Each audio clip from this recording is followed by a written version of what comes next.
Now, being a teacher is not easy, especially in our times where you have large classes, you have various levels of learning in children, the same subject. So you might have a child reading ABC and then you might have a child reading Enid Blyton in the same class. So how do you cater to both ends and then all the other shades in between? That is one academic question as far as differentiation is concerned. But you also have children with learning disability, varying learning disabilities, and then you have gifted, and then you have single parent children, and then you have behavioral problems. So the list is endless. If you were teaching in a different country or in some international schools, you might even have 24 nationalities sitting in your class, coming at different levels from different countries with different ethos. So it's absolutely mind-boggling in terms of the complexity of the classroom. So now within the constraints of this classroom, how is this poor teacher going to manage differentiation? I mean, it's easy to say differentiate, but how is she going to manage differentiation where each child, the basis of differentiation is that we are all different, we have different needs, and therefore needs must be catered to.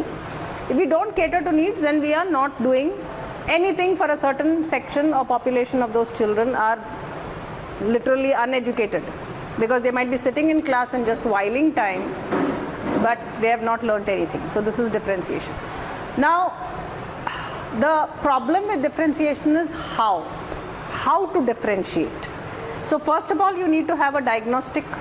You need to know who these children are. You can't miss 2 or 3 children in your class. If I'm constantly talking to 40 and I'm saying from the word go to the exam, we are going to be on a run to finish this syllabus, which is a little box, quantitative box of information that I'm going to load on these kids. And I've mechanized that whole process of education, haven't I? So differentiation cannot work where there is this kind of standardized processes. We are in a hugely standardized system. Standardization is one size fits all. So it's one exam, one textbook, one method, one kind of learner, and out. So that kind of system you can't work that system and then say I want differentiation.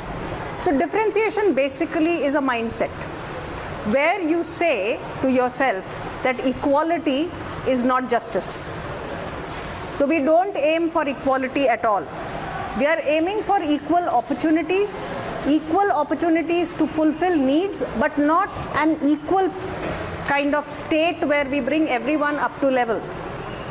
So if you have 5 fingers and you want to make them equal, then you'll either have to elongate some or cut short some, which will be painful. And that's exactly what happens to these children who need that differentiation. So differentiation can be done with methods, it can be done with curriculum content. It should definitely be done with evaluation, so that all children have an opportunity to express their learning in ways that they are comfortable in. Now, why should a written exam be more superior to everything else? So if you actually think about it, it's because it's convenient. It's convenient for adults, it's convenient for the teacher or for the parent or for the board. It's not because writing in itself has got any special inherent superiority over, let us say, music or dance or some other form of expression. We do this because it's convenient for us. So this is a mindset problem. So if we break out of that mindset and we are able to give opportunities to children to express themselves once in a way. I'm not even saying make music the grammar of your exam. I'm basically saying allow children to express themselves once in a way, so then they are able to give you an opportunity to view their learning. I think differentiation starts there, at that. Differentiation starts at saying that you need a different way to learn, understanding that you're an audiovisual learner or that you are a kinesthetic learner. If I understand that, then I'm aware of you. So if I do a diagnostic and I know you're a kinesthetic learner, when I plan, I know there are 3 students in my class who need this. I think even if the teacher is able to be aware of the differences in her class and feels for those differences, I think we are moving a step towards differentiation. So differentiation is not this either or, differentiation or standardization. So we throw away standardization and we switch into differentiation tomorrow. It's not like that. If differentiation is a goal, then you need to have a movement away from standardization, where you shed the yoke of standardization and start moving towards differentiation. I think the first thing you need is a mindset.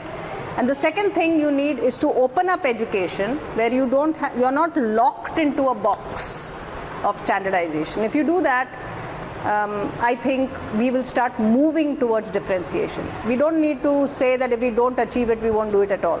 You know what I'm saying? We can take baby steps towards it, and that's how it should be.